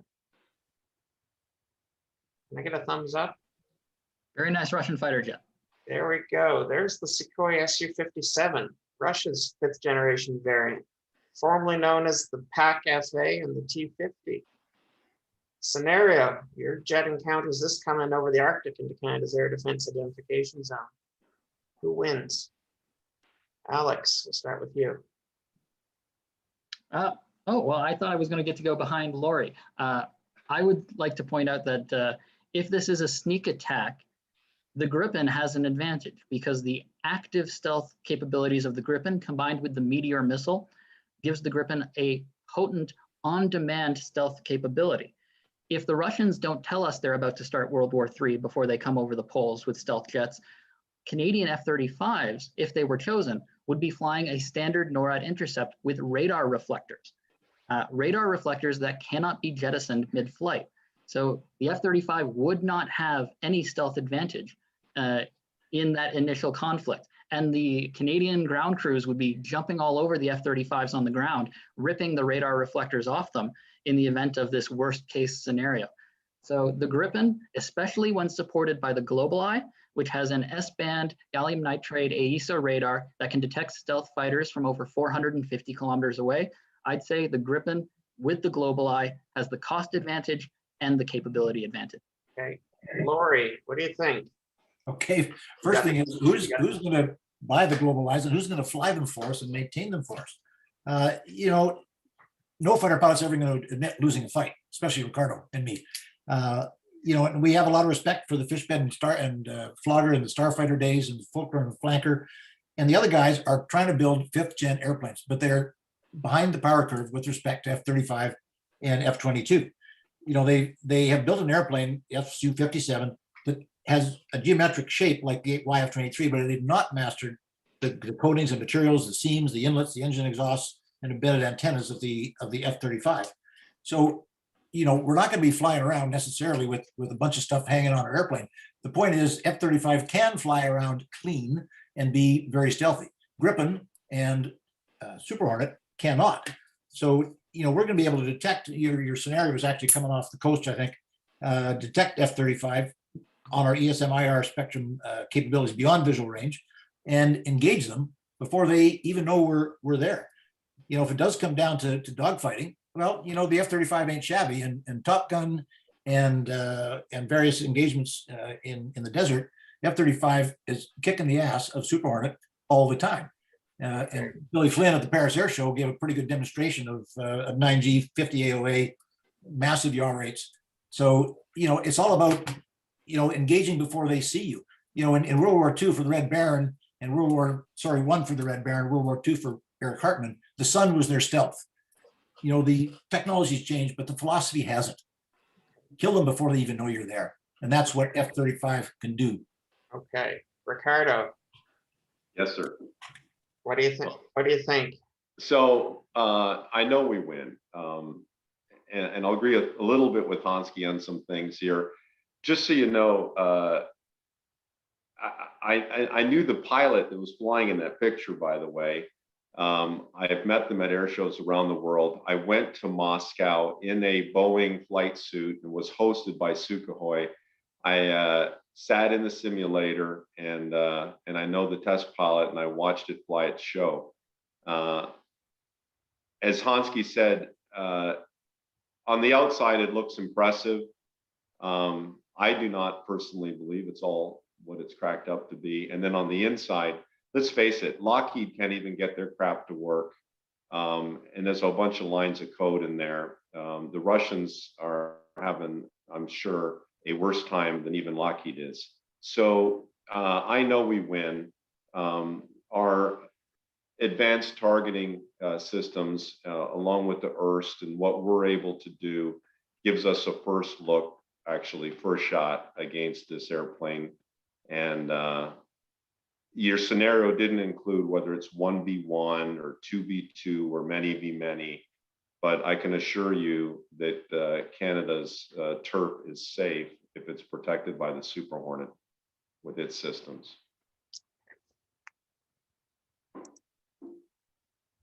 This is the Chengdu J-20, also known as the Mighty Dragon.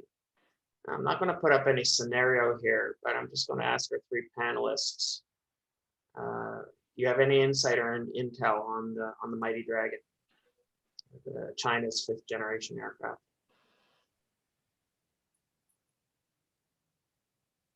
If this is a free-for-all, I'll just chime in that China is building more than one aircraft.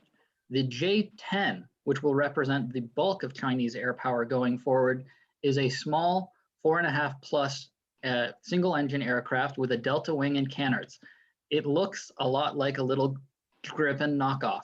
And when it comes to the value of dissimilar air combat, I'm sure American generals would love if Canada were to buy Gripens, dress a few up like J-10s, and give American fighter pilots an opportunity to fly against what will represent the bulk of Chinese air power in the near future. Hey, change the image here. Same aircraft. Lori, Ricardo, you want to? I'll speak first by saying that you'll notice that all the threat airplanes you showed so far are twin engine. Yes, I did notice that, Ricardo. That's because they build crappy engines. That's true too. That is a I know that's true. That is a fact. You know, we don't want to buy a baby Gripen just to make American generals happy. We want to buy a real airplane that'll do the job for Canada and for the folks we have operating the airplane. You know, all right. Here's another important image. This is Turkey's president, Recep Tayyip Erdogan. Yeah. He went tire kicking with President Vladimir Putin at MAX, the Moscow Aerospace Salon, looking at the Sukhoi 57s. And turns out Turkey also bought some S-400 missiles, getting themselves kicked out of the F-35 program, and have since hired lobbyists to try to get back into it. Less so for Lori, but Ricardo, Alex, has Boeing or Saab gone to Turkey to try to encourage Erdogan to look at their aircraft? Not that I know of. Okay. Not that I know of either. If you do, that's fine, because we don't feel threatened. All right. Let's stop sharing this. Stop sharing. All right. We're coming up on 5 minutes to 2. I think we're going to have to stop it there for now. I need a beer. Ladies, yeah, it's time for a beer. Normally, this would have happened in person in the canteen at the Alberta Aviation Museum up on Kingsway Avenue. Here. Right after the first beer. And we try to do one of these once every 3 or 4 months. And so I just want to thank everyone from across the country, from the young air cadets to the retired fighter pilots and generals, for tuning in today and joining 700 Wing to learn a bit about what could be Canada's next fighter jet. And big thank you to our speakers, Alex, Ricardo, Lori. And remember, we've got the discussion still going over on 700wing.com on our Facebook page. So go over there and we can keep the chat going over there when we shut this down. So thank you all very much. We'll give you a thumbs up all around to everyone. Good hat, Art. All right. All right. And thank you, David. We'll take it down. Ricardo, send me your email. You got it. Okay. Well, I think this has shown that we have a lot more in common than opposed, and like all 3 fighter jets in this competition, because they all use touch screens made by Elbit Systems. So let's focus on the things that bind us together and our commonalities. So thank you. Thanks, Alex. Enjoyed it, guys. Thanks, everybody.